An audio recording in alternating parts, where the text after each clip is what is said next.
Welcome to Section 3. Section 3 we're going to be talking about lists and tables. So what are HTML tables? The tables are very similar to an Excel or other spreadsheet type of document. Tables are a great way to organize data into a tabular form. Tables help you see and process a great deal of information in a summary that's readable and efficient. Tables are also a great method to compare and contrast different types of data. Now, at one time, tables were used for the design and layout of web pages, which is now considered very bad practice. You should use CSS to format any type of design or layout. Anything like sidebars, headers, footers should all be done using CSS styling. Okay, so here I've created the basic building blocks of a table.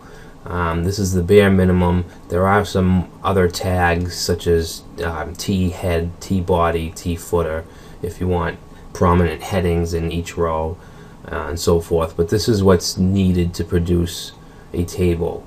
And you'll see it uses HTML tag syntax just like everything else we've discussed. I have an image here that represents what this code would display on a web page.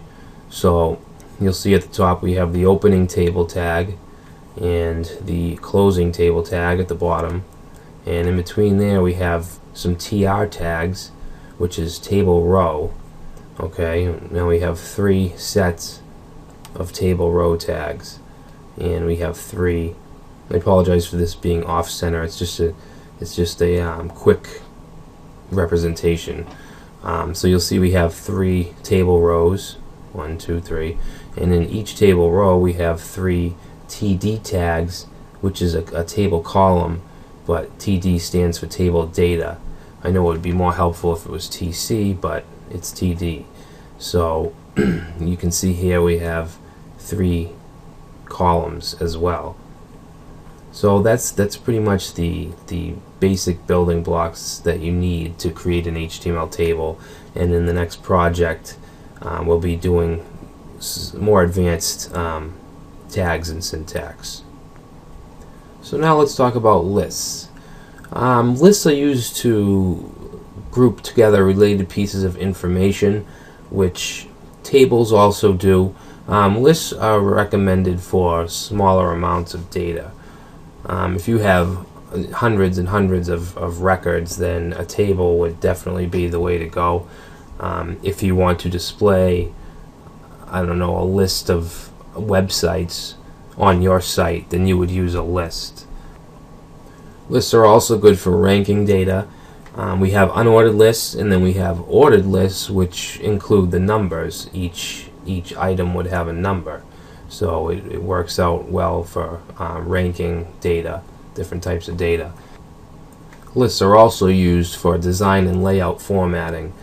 A list, most of the time, it's probably 90% of the time, a web developer will use a list for a menu. Most menus you see are unordered lists or even ordered lists. Even the menus that are horizontal, they're just styled to look a certain way. So lists work out very well for design and layout formatting. Even images, a lot of times I'll have a set maybe of 3 images I want displayed across a website, and I'll put each image inside of a list and I'll just float it, and it's a nice horizontal layout of images, so it can be used for many different types of layout and formatting. So here we have a layout of the list syntax, which is very simple. It's a lot easier than a table. There's a lot less to it. So we have 2 types of lists here. We have an unordered list and an ordered list. And the only difference between these two is an ordered list has numbers and an unordered list has bullets. You can remove them. You can remove the bullets through CSS styling if needed. And it's pretty much it's pretty easy. There is one other type of list, which is a definition list, which allows descriptions for each item.